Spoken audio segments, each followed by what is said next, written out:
Protesters are planning to gather in Hagerstown to show Washington County the cost of allowing ICE to ramp up activities. The protest groups say that they plan to present a memorial to the Washington County Board of County Commissioners before they start their day today, which will feature a chalk outline for every person who has died in ICE custody since President Trump took office in 2025. Lionel Donovan is live for us now in Hagerstown with more on the planned event. Lionel, what's going on?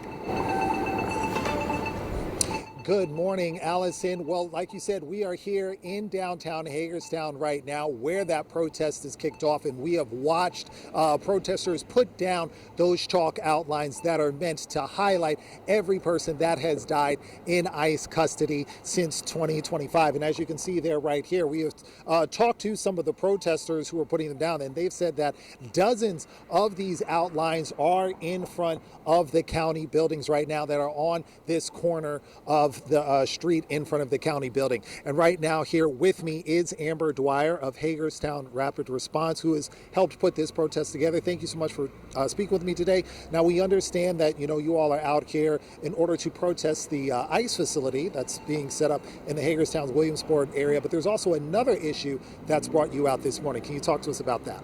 Yes, so at their last meeting 2 weeks ago on March 31st, they had on their agenda, we noticed that there was almost $100K purchase for riot gear, police protective gear, whatever you want to call it. And we were very concerned about that because it came literally the first meeting after the biggest protest here in Washington County happened with No Kings Day, and after we've been out here for almost 3 months now consistently protesting.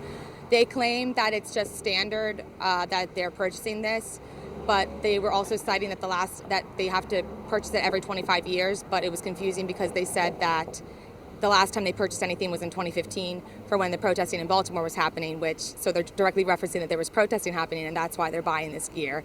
And even if this is standard, I don't understand why they can't see the optics of it and better explain it than this. I don't really see a world where this isn't for like a cover for wanting to intimidate people like they already do here anyway.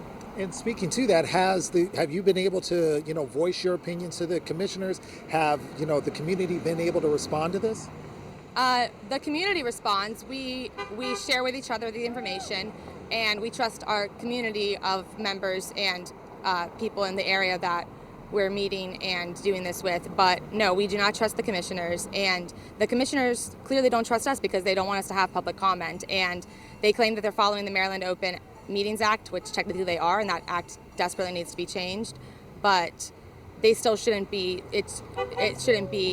It was optional if they took it away or not, and they decided to take it away. And even now, after 3 months of us consistently saying we want a voice in many different ways here and with many different people, they're still doing the shenanigans of not listening to the public. And if anything goes awry, they run and hide, and they don't respond to emails. And whenever they do, they just say that it's because this is a Republican county that they're doing this. So.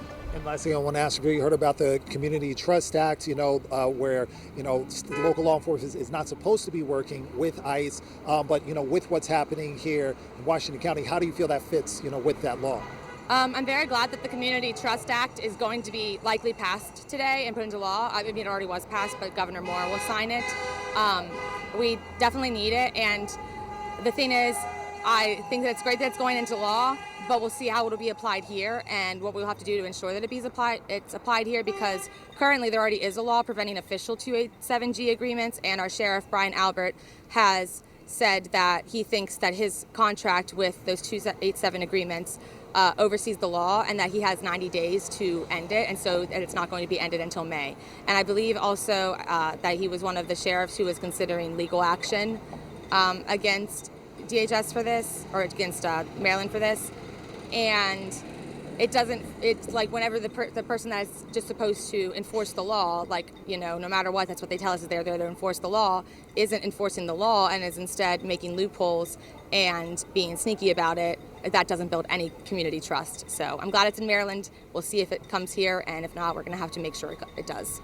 Thank you so much for your time, Amber. I do appreciate it. Now, this vote is set to happen at 9 a.m. The commissioners are set to vote on it. I've reached out to the commissioners to see if they would be able to comment on this community reaction. I'm still waiting to hear back from them. Back to you.